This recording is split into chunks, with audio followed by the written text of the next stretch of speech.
बिस्मिल्लाहिर्रहमानिर्रहीम, अस्सलाम वालेकुम।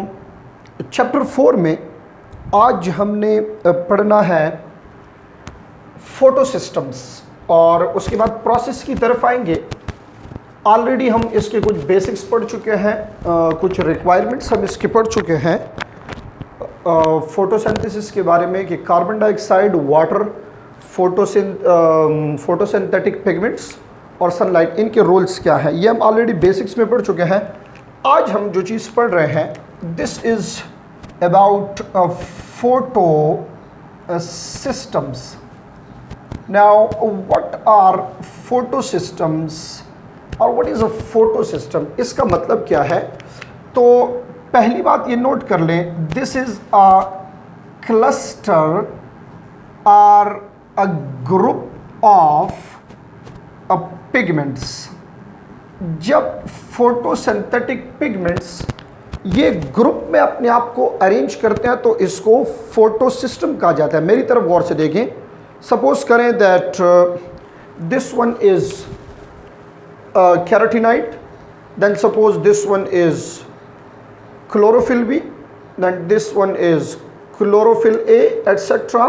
These are electron carriers. ये सारी चीज़ें, ये ऐसे एक ग्रुप बना है हमारे पास। दिस ग्रुप इज नाउ और ऑफ डिफरेंट कलर्स। ये जो डिफरेंट कलर्स आपको नजर आ रहे हैं, this group of photosynthetic pigment is completely called photo system. इसको फोटो सिस्टम कहा जाता है। अब एक फोटो सिस्टम में आपके पास दो रीजन्स होते हैं। एक फोटो सिस्टम जो होगा, इसमें दो रीजन्स होंगे, इसको आपने सीखना है। एक को कहा जाता है एंटेना कॉम्प्लेक्स, एक रीजन को कहा जाता है एंटेना कॉम्प्लेक्स और दूसरे को कहा जाता है रिएक्शन सेंटर। ठीक है, antenna complex and reaction centre. अच्छा जी, ये एंटेना कॉम्प्लेक्स जो है, इसके नाम से पता चल रहा है कि इसका फंक्शन क्या होगा। And there are two different parts of antenna complex. एक इसमें होता है कैरोटीनाइड्स एंड दूसरा इसके अंदर मौजूद है क्लोरोफिल बी। ठीक है, रिएक्शन सेंटर किस चीज़ से बना है? इसके अंदर होता है chlorophyll A and the second one, इसके अंदर मौजूद है इलेक्ट्रॉन कैरियर्स। इसके अंदर इलेक्ट्रॉन कैरियर्स मौजूद है। ठीक है, आगे हम एग्जांपल पढ़ते हैं कि इलेक्ट्रॉन कैरियर हमारे पास कौन कौन से हैं और क्लोरोफिल ए और बी ये कहाँ पे है, किस तरह प्रेजेंट है। Let me draw photo system. गौर से देखें मेरी तरफ। ये एक सपोज करें एक क्लस्टर, एक ग्रुप है फोटोसिंथेटिक पिगमेंट्स का। ये ग्रुप है आपके पास। इस ग्रुप में आप सपोज करें कि ये कैरोटीनाइड है, इसके करीब यहाँ पे क्लोरोफिल बी पड़ा है और इसके करीब यहाँ पे क्लोरोफिल ए पड़ा है और फिर इसके अंदर कुछ इलेक्ट्रॉन कैरियर्स मौजूद हैं जो कि इन इलेक्ट्रॉन्स को एक जगह से दूसरी जगह लेके जाएंगे। ऑलरेडी मैं आपको बता चुका हूं कि what is the function of carotenoid. दो इंपॉर्टेंट फंक्शन है, this is responsible to control the intensity of light और दूसरा ये फोटो सिस्टम को ऑक्सीडेशन से रोकता है, ऑक्सीडेशन से प्रोटेक्ट करता है। अब इसको हम प्रोसेस में पढ़ेंगे। ठीक है, तो अगर आपसे क्वेश्चन पूछा जाए कि प्लांट पे जब लाइट पड़ती है तो क्लोरोप्लास्ट के फोटो सिस्टम में कौन से रीजन पे पहले लाइट पड़ेगी, तो पहले एंटेना कॉम्प्लेक्स पे।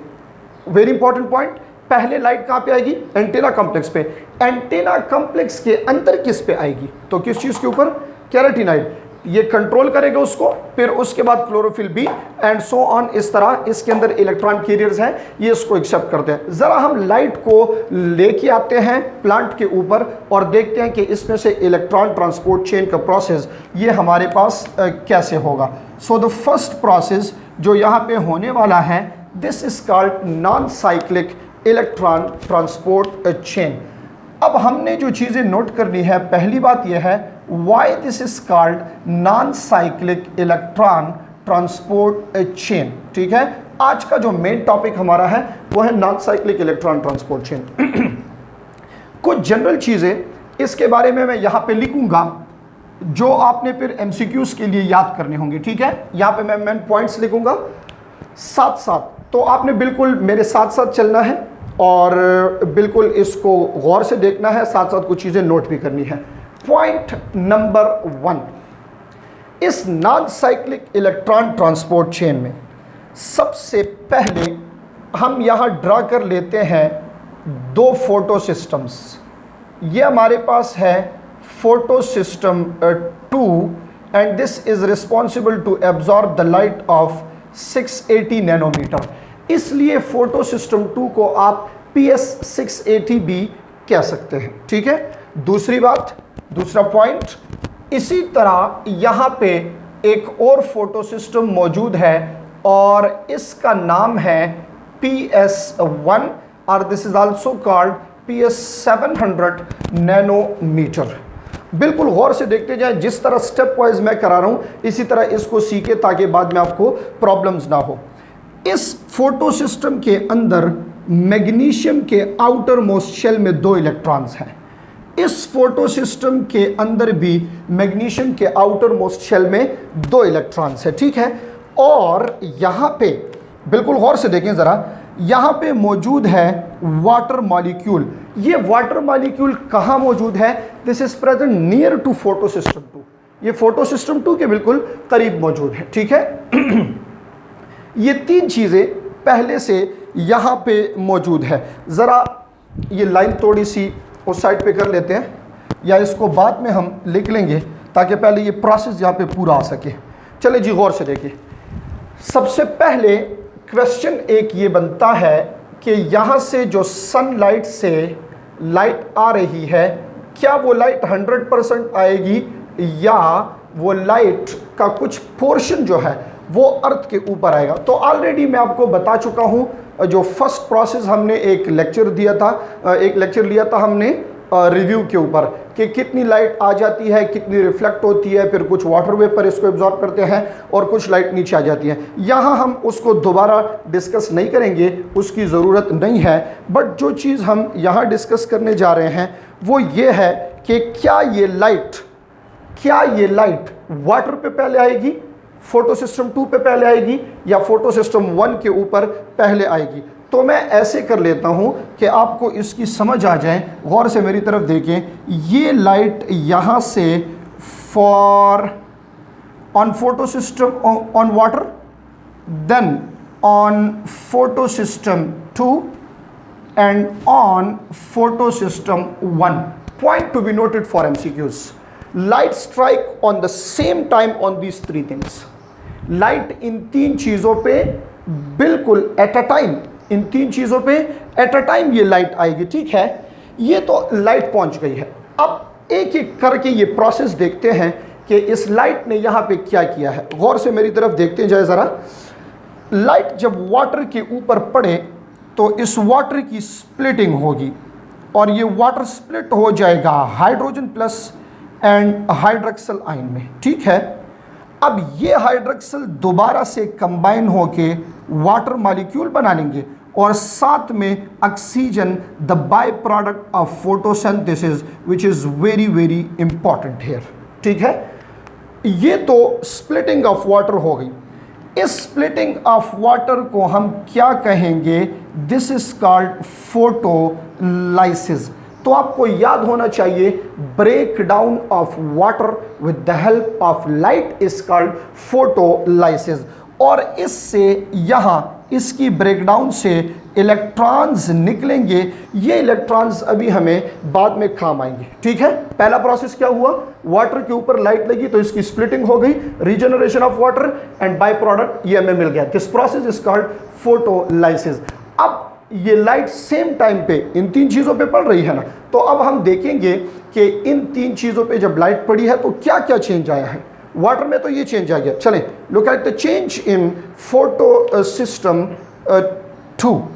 जब लाइट इस पे पड़े तो इसके मैग्नीशियम के आउटर मोस्ट शेल से 2 इलेक्ट्रॉन्स ये बाहर आएंगे and these electrons will be accepted by a molecule primary electron acceptor। और इस प्राइमरी इलेक्ट्रॉन एक्सेप्टर का नाम लिख ले अपने पास, आपके बुक में तो नहीं है। This is called pheophytin. क्या कहते हैं इसको? प्यूफाइटीन। तो लाइट वाटर पे लगी तो ये चेंजेस, लाइट फोटो सिस्टम 2 पे लगी तो इसके मैग्नीशियम के आउटर मोस्ट शेल से 2 इलेक्ट्रॉन निकल के बाहर आ गए and accepted by primary electron acceptor. ठीक है। Now this photo system is deficient in 2 electrons. This photo system 2 is deficient in 2 electrons. जरा उसके चेंज भी देख लेते हैं, फिर इसके बाद बात करते हैं कि इलेक्ट्रॉन्स की फिक्सेशन कैसे होगी। जिस तरह यहां से 2 इलेक्ट्रॉन निकले हैं, इसी तरह इस मैग्नीशियम के आउटर मोस्ट शेल से भी 2 इलेक्ट्रॉन्स बाहर निकलेंगे and they will also be accepted bye a same primary electron acceptor. But याद रखें, ये एक ही नहीं है, ये 2 अलग अलग है बट एक तरह के हैं। 2 अलग अलग हैं बट एक तरह के हैं। ये प्राइमरी इलेक्ट्रॉन एक्सेप्टर ने इसको एक्सेप्ट कर लिया है। Point to be noted, this photo system is deficient in 2 electrons.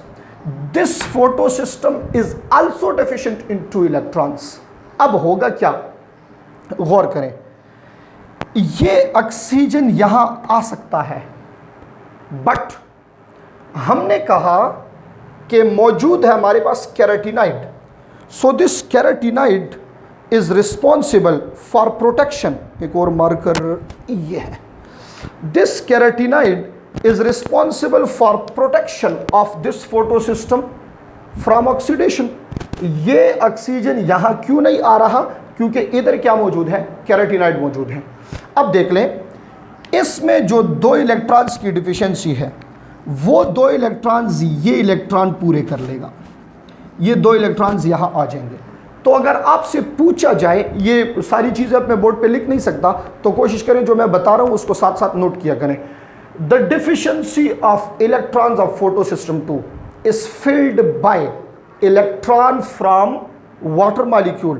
और ये इलेक्ट्रॉन कौन से प्रोसेस से बाहर निकले? By the process of photolysis। photosystem 2 ये तो पूरा हो गया। अब क्या होगा? इस 2 के ये इलेक्ट्रॉन्स ये कहाँ जाएंगे? These electrons will be accepted by an electron acceptor called plastoquinone। Electron carrier है। प्लास्टोक्यूनॉन से ये इलेक्ट्रॉन आ जाएंगे साइटोक्रोम बी की तरफ। साइटोक्रोम बी से ये इलेक्ट्रॉन आ जाएंगे साइटोक्रोम एफ की तरफ। साइटोक्रोम एफ से ये इलेक्ट्रॉन आ जाएंगे पीसी प्लास्टोसाइनिन की तरफ। और देखें, इसमें 2 इलेक्ट्रॉन की डिफिशियंसी है ना, क्योंकि इसके 2 इलेक्ट्रॉन तो यहाँ आ गए हैं। तो पीसी के ये इलेक्ट्रॉन आ जाएंगे फोटोसिस्टम 1 में।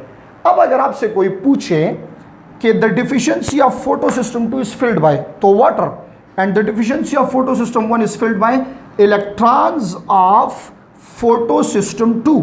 फोटोसिस्टम 2 याद रखें, फोटोसिस्टम 1 इलेक्ट्रॉन एक्सेप्ट कर रहा है किससे? प्लास्टोसाइनिन से। ये पॉइंट याद कर लें that photosystem 1 PS700 can accept electrons only from plastocyanin. क्यों? देखिए, जब ये इलेक्ट्रॉन यहाँ से यहाँ आएंगे तो इसमें से कुछ एनर्जी लॉस होगी, फिर यहाँ से यहाँ आएंगे तो फिर कुछ एनर्जी, फिर यहाँ से यहाँ तो फिर कुछ एनर्जी, फिर यहाँ से यहाँ तो फिर कुछ एनर्जी। होगा क्या? इधर ऑलरेडी मॉलिक्यूल्स मौजूद है ADP प्लस फॉस्फेट, ये ऑलरेडी इधर मौजूद है, बट इन दोनों की कम्बिनेशन के लिए एनर्जी की ज़रूरत है। तो याद रखें, जब इलेक्ट्रॉन साइटोक्रोम बी से F में जाते हैं तो इस दौरान जो एनर्जी रिलीज होगी वो इन दोनों को कंबाइन करके इससे क्या बना लेगा? ATP।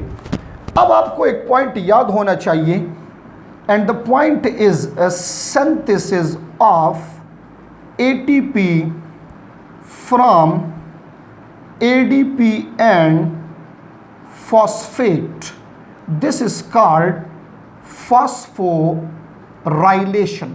ठीक है, ATP और फॉस्फेट, असल में फॉस्फेट के एडिशन को फॉस्फोराइलेशन कहते हैं। तो इधर फॉस्फेट ऐड हो रहा है ADP में और ATP बन रहा है, तो this synthesis of this ATP is called phosphorylation. Question ये है, कौन सी फॉस्फोराइलेशन? ऑलरेडी हमने पढ़ा भी है, एक होता है सबस्ट्रेट लेवल, एक होता है ऑक्सीडेटिव, एक होता है फोटोफॉस्फोराइलेशन। तो आप ये याद कर लें, एटीपी के सिंथेसिस के लिए सोर्स ऑफ एनर्जी जो होगा वो आपने आगे लगाना है। तो सोर्स इज इलेक्ट्रॉन ट्रांसपोर्टेशन, और ये इलेक्ट्रॉन ट्रांसपोर्टेशन किस वजह से है? इस सनलाइट की वजह से। इसलिए इस फास्फोराइलेशन को हम क्या कहेंगे? This is called photophosphorylation. और आप ये भी याद करें कि this is called non cyclic photophosphorylation, क्योंकि ये प्रोसेस क्या हो रहा है? Non cyclic. जरा रिपीट करें, वाटर के इलेक्ट्रॉन्स आ गए PS2 में, PS2 के इलेक्ट्रॉन आ गए PS1 में, अ सीरीज ऑफ इलेक्ट्रॉन, ये आपने याद करने हैं, ठीक है? Plastoquinone, cytochrome B, cytochrome F, plastocyanin, ये किस चीज़ के एग्जाम्पल है? इलेक्ट्रॉन कैरियर्स हैं ये आपने याद करना है। दूसरा, इसका करेक्ट सीक्वेंस आपने याद करना है कि कहाँ से कहाँ इलेक्ट्रॉन जा रहे हैं। तो प्राइमरी इलेक्ट्रॉन एक्सेप्टर से PQ, cytochrome B, cytochrome F and plastocyanin, and then photosystem 1। अब आ जाएं, फोटोसिस्टम 1 के जो इलेक्ट्रॉन है वो इस प्राइमरी इलेक्ट्रॉन एक्सेप्टर के पास है। ज़रा इसको डिस्कस करते हैं, गौर करें मेरी तरफ। ये जो दो इलेक्ट्रॉन्स हैं, they will be accepted by FRS, ferredoxin reducing substance, और यहाँ पे मौजूद है NADP। जब ये इलेक्ट्रॉन इसमें आएंगे तो इसके ऊपर माइनस चार्ज आ जाएगा, NADP के ऊपर माइनस चार्ज आ जाएगा। अब ये हाइड्रोजन हमारे पास मौजूद है, तो ये हाइड्रोजन यहाँ से ट्रैवल करेगा, ये हाइड्रोजन यहाँ से आएगा, and this hydrogen will be accepted bye NADP। So NADP reduce हो जाएगा NADPH2 में। What is the final process, final step in this process? The final step is called reduction. Final step को क्या कहते हैं? रिडक्शन हो रहा है फाइनली यहाँ पे। और रिडक्शन क्यों हो रहा है? गौर से देखें मेरी तरफ, क्योंकि हाइड्रोजन उस NADP में ऐड हो रहा है।